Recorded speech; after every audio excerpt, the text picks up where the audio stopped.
창세기 14장에서는 이런 일들이 있었습니다. 가나안 땅을 이렇게 중심으로 놓고 본다면 가나안 북쪽에 있던 4개의 나라가 연합을 해서 가나안 남쪽, 이 밑에 지방 남쪽에 있던 5개의 나라를 정복하기 위해서, 치기 위해서 전쟁을 일으켰습니다. 4개 연합군이 5개 나라를 정복하기 위하여 공격해 오다가 그냥 온 게 아니라 이 오는 여정 가운데 있는 6개 가나안 족속들을 초토화시키고, 그리고 와서 이 남부 지역에 있는 5개 나라까지 다 초토화시키고 좋은 물건을 다 빼앗아 가고 사람들을 포로로 끌고 가버렸습니다.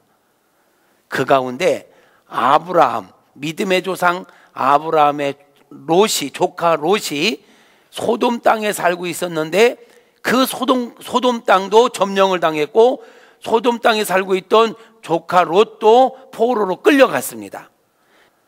이 소리를 듣자마자 아브라함이 가정에 있던 가신 318명을 데리고 저 가나안 땅 북쪽에 있는 단까지 추격해 올라가서 이 4개 연합군을 순식간에 초토화시키고 그들이 빼앗아 갔던 물건을 다 되찾고 그들이 끌고 갔던 포로들을 다 되찾아 돌아오고 있는 장면까지 지난주에 보았습니다. 오늘은 이 아브라함 일행이 이제 모든 걸 다시 원상복귀하기 위해서 초토화시키고 물건과 사람 포로들을 데리고 이제 이 가나안 땅에 그들이 살고 있던 원래 이들이 살고 있는 땅 예루살렘에 다가왔을 즈음에 많은 사람들이 환영하러 나오지 않았겠습니까? 많은 사람들이 승리를 거두고 돌아오는 아브라함 일행을 환영하기 위해서 모였습니다. 그 중에 특별히 2 사람이 딱 튀는데 멜기세덱이라고 하는 왕과 롯이 살고 있던 지방의 왕이었던 소돔 지역의 왕 2 사람이 아브라함의 앞에 딱 나서서 아브라함에게 뭔가를 이야기하고 아브라함은 그들의 이야기 앞에 어떤 반응을 하는 것, 이 모습이 중심이 되어 오늘 본문을 이루고 있습니다. 그래서 승리를 하고 돌아오는 아브라함과 멜기세덱과의 만남, 소돔 왕과의 만남 가운데 있었던 일들을 통해서 믿음으로 산다는 게 도대체 무엇인가에 대하여 함께 은혜를 나누고자 하는 것입니다. 먼저 아브라함과 멜기세덱 왕과의 만남을 한번 보도록 하겠습니다.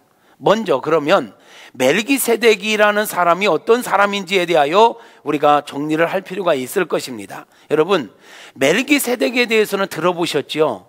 멜기세덱에 대해서 많은 분들이 오해를 하고 있는 분들이 있고 뭔가 조금 딱 정리되지 않은 부분들이 좀 있는 것 같아요. 멜기세덱은 어떤 사람인가? 오늘 말씀에서는 이렇게 멜기세덱을 소개하고 있습니다. 18절을 다시 한번 볼까요? 창세기 14장 18절에 보니까 살렘 왕 멜기세덱이 떡과 포도주를 가지고 나왔으니 그는 지극히 높으신 하나님의 제사장이었더라, 이렇게 표현하고 있네요. 그러니까 멜기세덱이라는 사람은 어떤 사람이었냐면 살렘 왕이래요. 살렘은 평화라는 말이잖아요. 그러니까 평화의 왕이라는 거예요. 다시 말하면 어쩌면 이 살렘은 멜기세덱의 별명과도 같은 것 같아요. 별명. 그러니까 멜기세덱이라는 왕은 무엇을 추구하며 살았던 사람인지를 표현하고 있다고 할 수도 있어요. 그러니까 평화주의자라는 거야.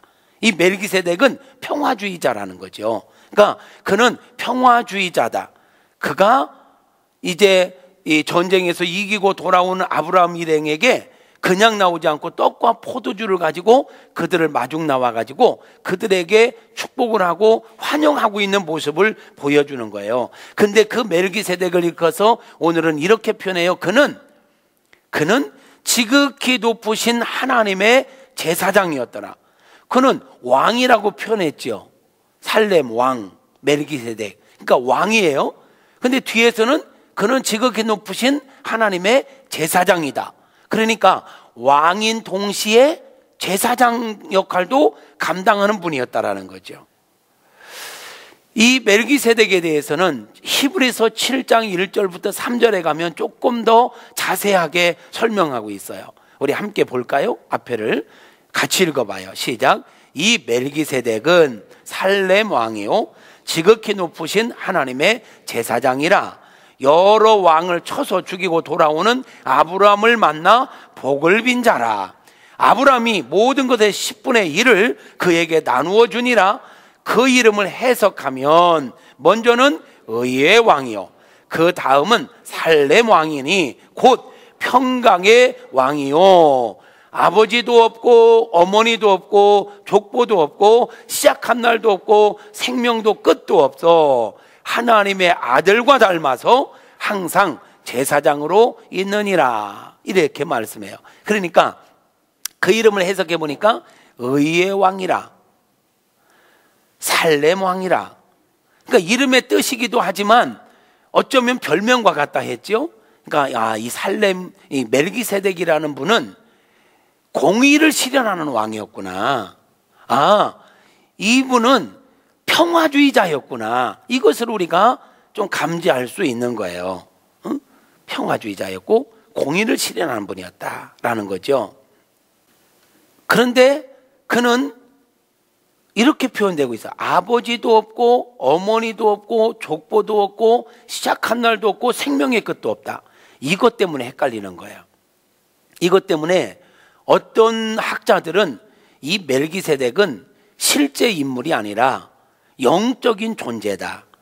그래서 아브라함이 지금 승리하고 돌아올 때 이때만 잠깐 나타나가지고 아브라함을 축복하고 짠 하고 없어진 그런 영적인 존재다라고 해석하는 학자들도 있어요. 그런데 대부분의 학자들은 그것에 동의하지 않아요. 대부분의 학자들은 어떻게 이야기하고 있냐면 이 멜기세덱은 분명한 실존했던 인물이다. 아마 그 가나안 지역의 한 족속의 왕이었던 것 같다.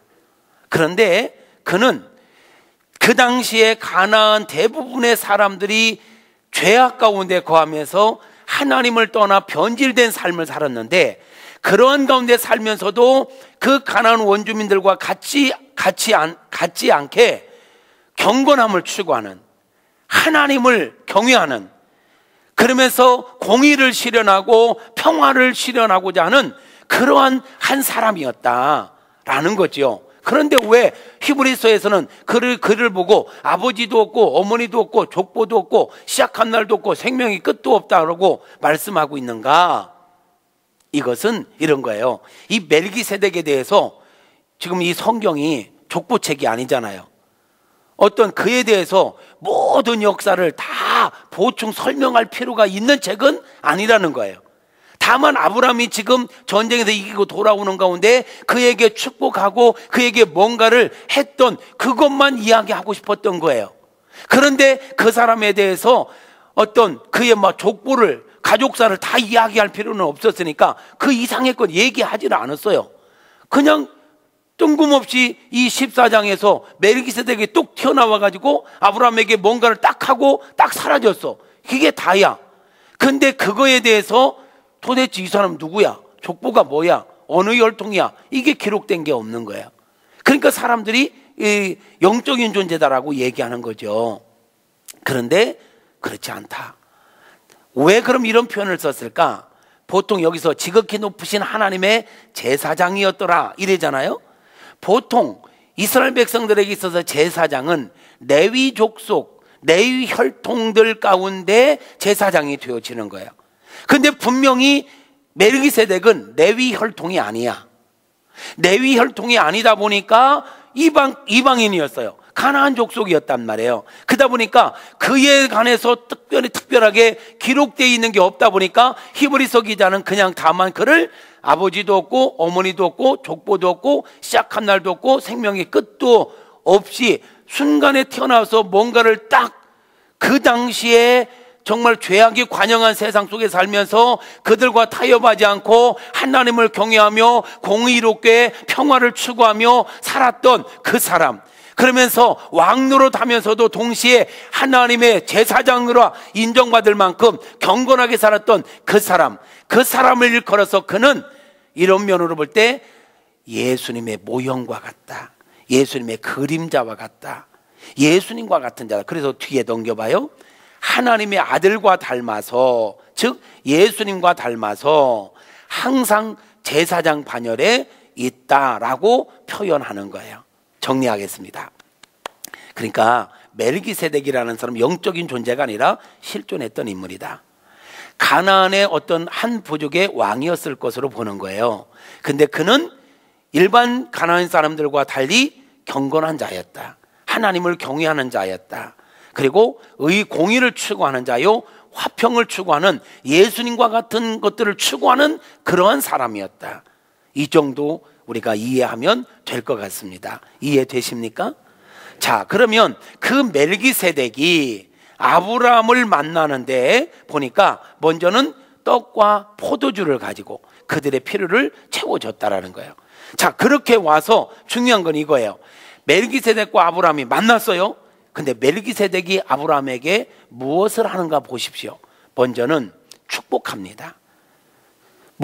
이 상황이요, 이 정도 되면 자기가 가나안 사람으로서 자기 나라의 부족들이 지금 어려움을 당했는데 셈족이었던 아브라함이 와가지고 자기 부족들을 도와가지고 빼앗겼던 물건뿐만 아니라 포로들을 다 데리고 오잖아요. 그러니까 가나안 부족의 한 사람으로서 아브라함이 그래 고마우면 이렇게 표현했어야 돼. 아이고, 너무너무 고맙습니다. 그런데 이 멜기세덱은 인간적으로 고마움을 표현한 게 아니라 먼저는 뭐라고 표현하냐면 19절에 보니까 그가, 창세기 14장 19절입니다. 그가 아브라함에게 축복하여 이르되 천지의 주제시오 지극히 높으신 하나님이요 아브라함에게 복을 주옵소서, 이렇게 하면서 축복하는 것을 보게 돼요. 우리 하나님의 사람들은 사람들에게 어떤 사랑을 받고 은혜를 받았을 때 인간적으로 감사도 해야 되지만 먼저 어떤 마음이 있어야 되냐면 그를 주님의 이름으로 축복해 주는 삶을 살아야 하는 것입니다. 이게 믿음으로 사는 겁니다. 여러분, 우리 많은 사람들에게 축복하며 살아가십시다. 축복의 통로로 살아갈 수 있기를 바랍니다. 이 우리에게 주어진 특권이에요, 특권. 예수의 이름으로 많은 사람들을 축복하며 살아갈 수 있기를 바랍니다. 그 다음에 두 번째 이야기하는 게 뭐냐면 20절을 보니까 너희 대적을 내 손에 붙이신 지극히 높으신 하나님을 찬송할지로다, 이렇게 아브라함에게 권면하는 거예요. 자, 보세요. 이게 처음 만나는 사이인데 아브라함에게, 지금 아브라함은 참 멋지게 말이죠, 4개 연합군을 초토화시키고 모든 걸 빼앗아 가지고 말이죠, 되찾아 가지고 막 승전가를 부르며 오고 있는데, 아브라함, 네가 잘나서 그렇게 한 거 아니야. 너의 승리는 하나님의 은혜야. 네가 그 영광 취하지 말고 하나님께 영광 돌려야 돼, 하나님께 찬송해야 돼 하고 영적으로 권면하고 있는 멜기세덱의 모습을 보는 거예요. 할렐루야. 그러나 멜기세덱은 영적인 것을 가지고 축복하고 영적인 교훈을 주는 걸로 끝나는 게 아니라 그냥 그것만 갖고 나온 건 아니에요. 멜기세덱은 분명히 앞에서 뭘 전제했어요? 그들을 위해서 지금 꼭 필요한 게 뭘까 보니까 먹을 거야, 기력을 회복할 거야. 그러니까 떡과 포도주를 준비해 가지고 와가지고 기꺼이 그들에게 기본적인 감사는 한 거예요. 그들을 위로한 거예요. 그리고 영적인 축복을 하고 영적인 권면을 하고 있는 것입니다. 그랬더니 이제 아브라함의 반응을 보는 거예요. 자, 20절 중반에 보니까 지극히 높으신 하나님을 찬송해라 이랬더니 아브라함이 그 얻은 것에서 10분의 1을 멜기세덱에게 주었더라, 그렇게 말씀하고 있네요. 11조를 바쳤다는 얘기예요. 그럼 이 말은 무엇을 전제로 한 거냐면, 맞아요, 나된 것이 내 능력이 아니라 하나님의 은혜. 맞아요. 하나님의 능력, 하나님의 도우심, 하나님의 사랑, 그 까닭에 내가 승리한 거 맞아요 하면서 동의하는 믿음의 고백이 바로 그에게 11조를 바치는 것으로 나타나고 있다라는 것입니다. 믿음으로 산다는 건 나의 나됨이 하나님의 은혜인 것을 인정하고 하나님께 감사하며 사는 줄 아는 것, 이게 믿음으로 사는 것입니다. 여러분, 우리가 모든 삶의 현장 속에서 귀하고 좋은 일들은 다 하나님의 은혜인 것을 인정하고 감사하며 사는 자들이 되시기를 바랍니다. 찬양하며 사는 저와 여러분이 될 수 있기를 축복합니다. 이제 소돔 왕과 아브라함과의 만남을 한번 보겠어요.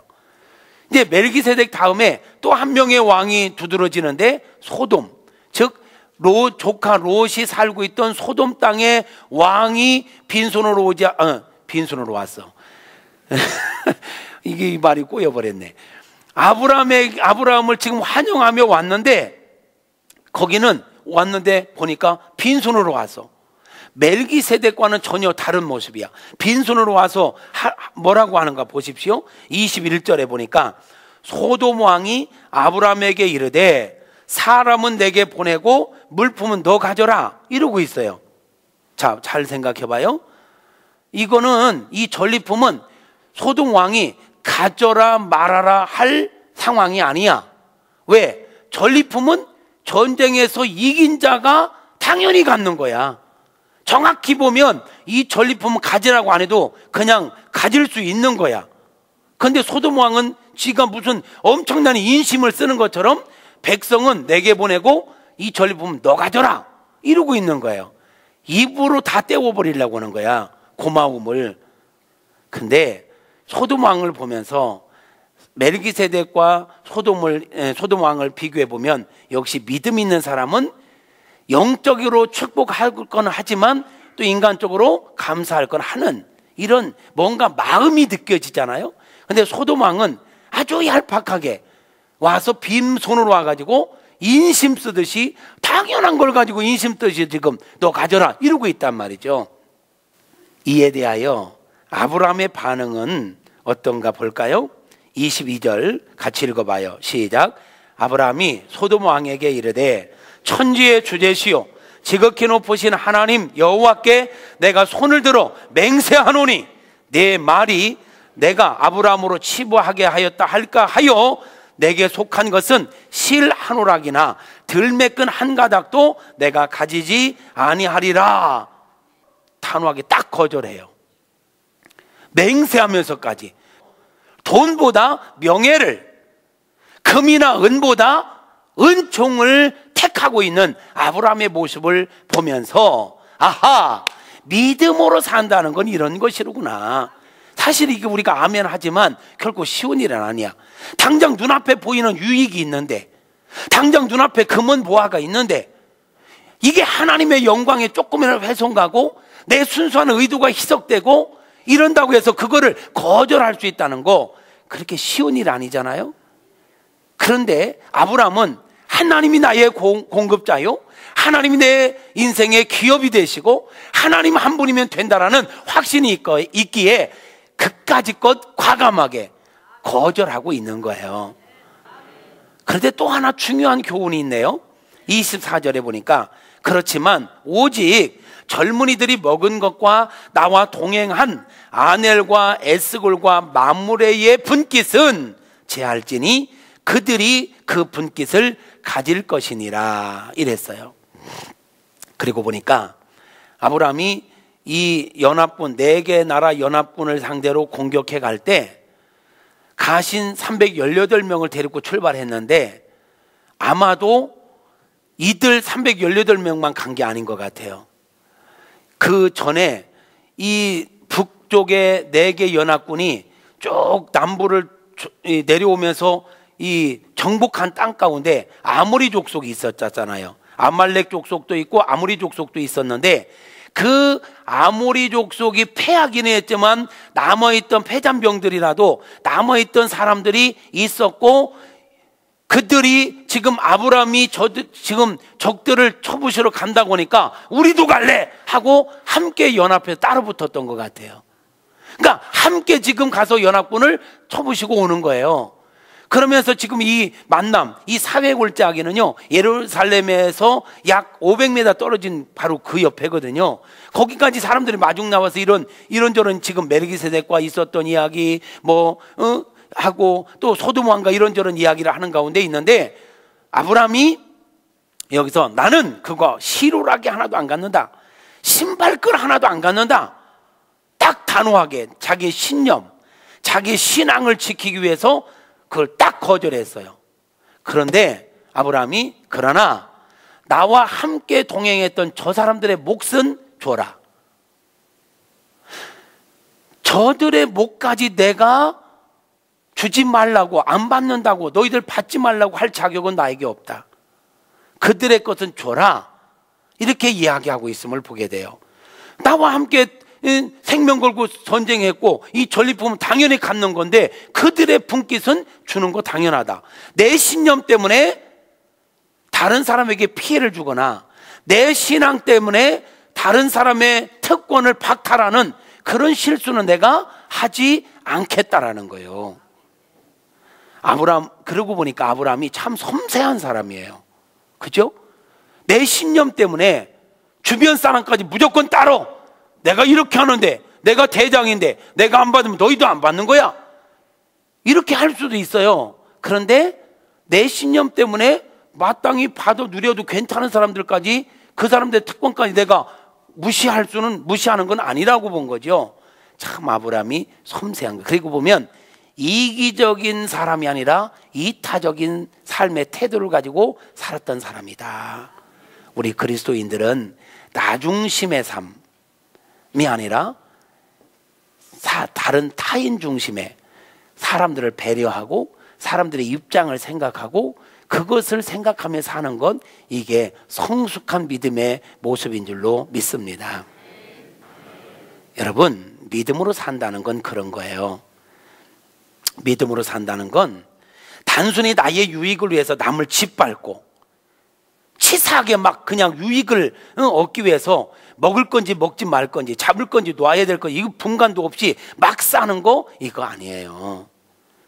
순수하게 남을 돕고 생명을 살리는 일이라면, 남을 행복하게 하는 일이라면 기꺼이 계산하지 않고 헌신할 줄 알고, 그러면서도 청렴하고 하나님의 영광을 가리는 일이라면 기꺼이 거절하고, 그러면서도 내 신념 때문에 누군가가 피해를 당할 일을 하지 않고 거룩하게 말이죠. 위로는 하나님을 기쁘시게 해드리고 모든 사람들을 행복하게 사는 거, 이게 믿음으로 사는 믿음의 실제 아니겠습니까? 저와 여러분이 그렇게 살아갔으면 좋겠습니다. 아멘하고 아무 생각 없이 살면 아무런 의미가 없습니다. 시작된 이번 한 주간 생각하며 삽시다. 나의 이런 언행이 하나님께 영광이 되는가? 나의 이런 언행이 사람들에게 소망을 주고 기쁨을 주는가? 나의 이런 언행이 내 자녀들과 믿음의 후배들에게 영향력을 끼치는 것인가를 삼가 생각하면서 신중하게, 멋지게, 향기나게 살아갔으면 좋겠습니다.